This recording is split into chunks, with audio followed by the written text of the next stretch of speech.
एवढा जीव आहे, तू माझं काळीज आहे. या जगामध्ये व्याजानं पैसे काढून लग्न करून आपलं काळीज दुसऱ्याचा स्वाधीन करणारा फक्त बाप आहे, बाकी कोणीच नाही.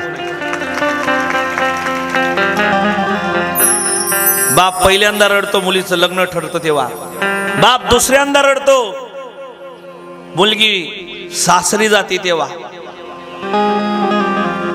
झोप नाही बापाला 3 महिन्यापासून. पत्रिका वाटायच्या, नातेवाईकांना सांगायचं, यांचा मान त्यांचा मान त्यांचा मान, मुलावाल्यांची डिमांड करता करता करता तो दिवस येतो. हळदीच्या दिवशी सुद्धा बापाला कपडे घालायला वेळ भेटत नाही. आई बाप शेवटी माय रागवते, अहो तुम्हाला कळतं का, पोरीला हळद लागते, पटकन जा ना. ते तसंच घरात जातं, तोंडावर पाणी नाही काही नाही, कपडे घालतं, पुन्हा मंडपात येतं, डोक्यावर हात ठेवतं, पोरीला आशीर्वाद देतं.